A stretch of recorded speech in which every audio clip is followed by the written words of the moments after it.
जय सिया राम। मैं आचार्य राजेश श्री राम जन्मभूमि अयोध्या से। प्रिय दर्शकों,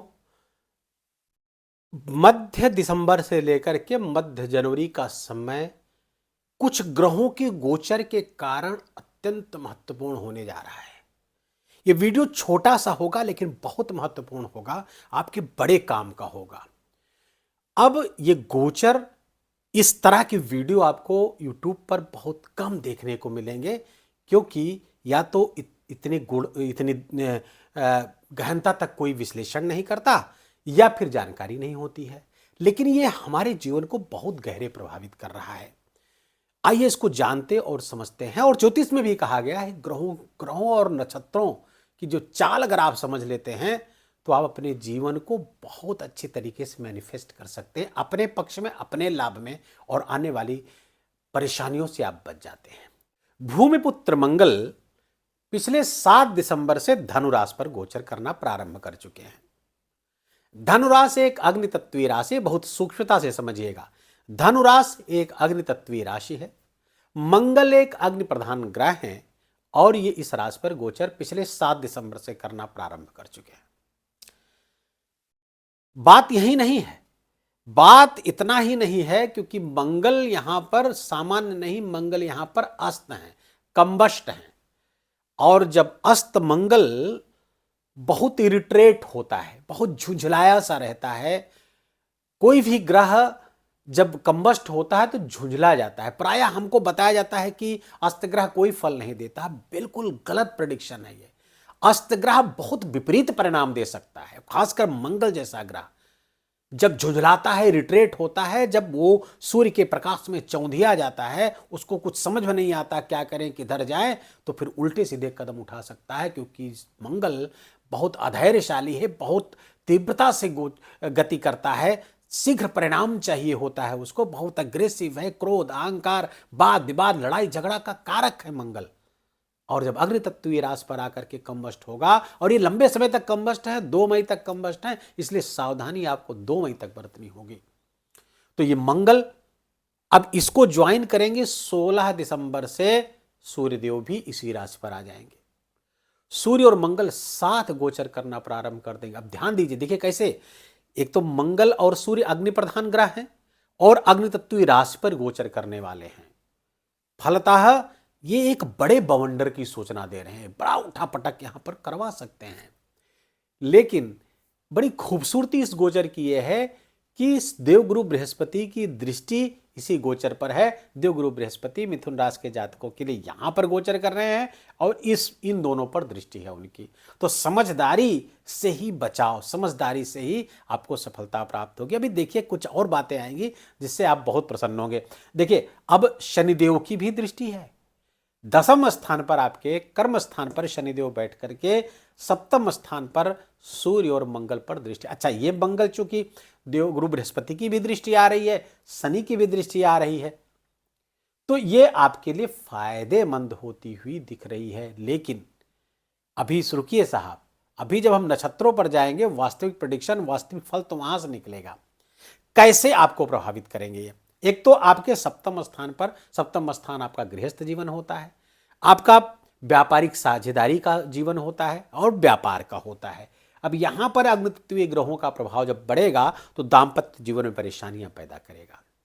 जीवन साथी के साथ मनमुटाव, लड़ाई झगड़ा, वाद विवाद हो सकता है, या फिर उनके स्वास्थ्य में समस्या आ सकती है, हड्डी से संबंधित समस्या आ सकती है, जीवन साथी के रक्त संबंधी विकार आ सकते हैं, रक्त से रिलेटेड, ब्लड से रिलेटेड प्रॉब्लम्स आ सकती हैं, और संबंधों में भी कड़वाहट आता हुआ दिख रहा है आपके मिथुन राशि के जातकों के गृहस्थ जीवन में। दूसरी बात, यहां पर चूंकि व्यापार को देखते हैं, तो व्यापार बिजनेस के लिए कुछ एग्रेसिव कदम आप उठाएंगे जो आपके लिए लाभकारी होगा।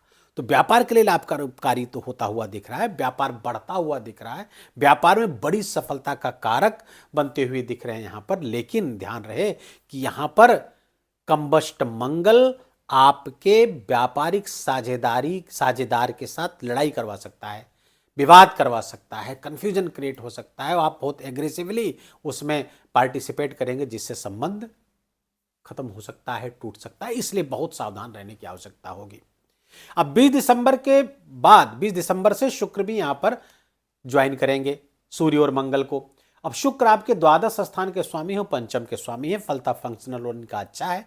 अच्छे परिणाम देने के लिए सूर्य और मंगल, इनकी डिग्री कम होगी, इन लोगों की डिग्री ज्यादा होगी, प्रभावित करेंगे, अपनी क्वालिटी सूर्य और मंगल को देंगे। फलतः ब्यूटी के प्रति, सौंदर्य के प्रति, कला के प्रति आप में विशेष रुझान पैदा हो सकता है, आकर्षण पैदा हो सकता है, दूसरों को अपने प्रति आकर्षित कर सकते हैं, दूसरों के प्रति आकर्षित हो सकते हैं, क्योंकि पंचम के स्वामी हैं, प्रेम में पड़ सकते हैं, प्रेम जीवन, प्रेम का प्रस्ताव ऐसे लोगों को आ सकता है, या यदि आप पहले से प्रेम जीवन में हैं, लव रिलेशनशिप में हैं, तो विवाह, इस रिलेशनशिप के विवाह में परिवर्तित होने के पूरे चांसेस कालखंड में रहेंगे। आपको इस बीच प्रयास करना चाहिए। पहले अब बुध जो है 29 दिसंबर को यहीं पर आ जाएंगे, तो 4 ग्रह यहां पर विराज जाएंगे, चार ग्रह यहां पर रहेंगे। अब इस चीज को हमेशा याद में रखना है, क्योंकि शनि की दृष्टि यहां पर पड़ रही है, देवगुरु बृहस्पति की दृष्टि पड़ रही है। अब हम नक्षत्रों पर जा रहे हैं, अब थोड़ा अलर्ट होकर के सुनिएगा। खूबसूरती देखिए, ब्यूटी देखिए इस गोचर की। सूर्य और मंगल जिस राशि पर बैठे हैं साथ साथ हैं, जिस नक्षत्र पर जा रहे हैं वो भी लगभग साथ साथ है, 1-2 दिन के अंतराल पर एक ही नक्षत्र पर दोनों गोचर करेंगे। अब लगभग 27-28 दिसंबर तक दोनों मूल नक्षत्र पर गोचर करेंगे। मूल नक्षत्र के स्वामी है केतु, और केतु गोचर कर रहे हैं आपके तृतीय स्थान पर, सूर्य के घर में। सूर्य कहां गोचर कर रहा है? केतु के नक्षत्र पर, और केतु कहां है? सूर्य के घर में। और ज्योतिष का एक नियम है कि मूर्त निर्णय के अनुसार यदि नक्षत्र स्वामी वक्री है तो फिर वो राजयोग कारक हो जाता है, और इस समय पराक्रम पुरुषार्थ मिथुन राशि के जातकों का बड़ा चढ़ाव होगा। ये अच्छे परिणाम पैदा कर सकता है। 26-27 दिसंबर तक आपको बड़े लाभ यहां पर दिलाता हुआ दिख रहा है। खासकर आप अपने एक ड्राइव महसूस करेंगे, आप काम करने के लिए तत्पर होंगे, कुछ कर गुजरना है, ऐसे विचार आपके अंदर आएंगे। अब इसके बाद इच्छाएं, अभी तो ये विचार आए, विचार के बाद इच्छाएं जागृत होंगी कब? जब पूर्वाषाढ़ा नक्षत्र पर जाएंगे। पूर्वाषाढ़ा नक्षत्र इच्छाओं के जागृत होने का नक्षत्र है। पूर्वाषाढ़ा नक्षत्र के स्वामी है शुक्र, और शुक्र 7वें गोचर कर रहे हैं। अब सूर्य और मंगल जब पूर्वाषाढ़ा नक्षत्र पर जाएंगे तो शुक्र इन्हीं के साथ गोचर कर रहा होगा नक्षत्र स्वामी, तो ये भी अच्छे परिणामदायक होगा। इसलिए मैंने कहा व्यापार व्यवसाय जबरदस्त हो सकता है, प्रेम में थोड़ा सा एग्रेशन आ सकता है, और लाभकारी एग्रेशन होगा, वैवाहिक संबंध में तब्दील हो सकते हैं, व्यापार का विस्तार हो सकता है, संतान की प्राप्ति के भी योग ये बनाते हुए दिख रहे हैं। अब देखिए यहां पर इच्छाएं जागृत हुई, पूरी कहां होंगी? उत्तराषाढ़ा नक्षत्र पर। जब वो 11 जनवरी के बाद उत्तराषाढ़ा नक्षत्र पर दोनों लोग गोचर करना प्रारंभ करेंगे। उस नक्षत्र के स्वामी कौन है? सूर्यदेव, और सूर्यदेव स्वयं यहां पर गोचर में है। तो ये आपके लिए सूर्य और मंगल का ये गोचर, उसमें शुक्र और बुध की युति बहुत मामलों में तो बहुत फायदेमंद आपके लिए होती हुई दिख रही। लेकिन समस्या क्या पैदा करेंगे? समस्या पैदा करेंगे आपके स्वास्थ्य में। ब्लड प्रेशर आपका बढ़ सकता है, एग्रेशन, क्रोध में आप आ सकते हैं। क्रोध की बारंबारता के कारण न केवल स्वास्थ्य प्रभावित होगा बल्कि संबंध प्रभावित होगा।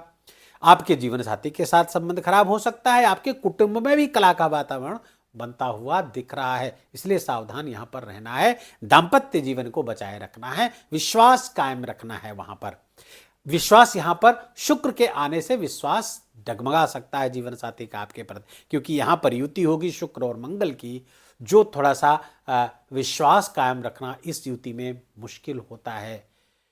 और अपने चरित्र को संभालना भी एक कठिन काम इस समय हो जाता है। सावधान रहना, क्योंकि सूर्य इस युति को अलग से ऊर्जा दे रहे हैं। समस्या और मंगल कंबस्ट है, इस बात को भूलना नहीं है।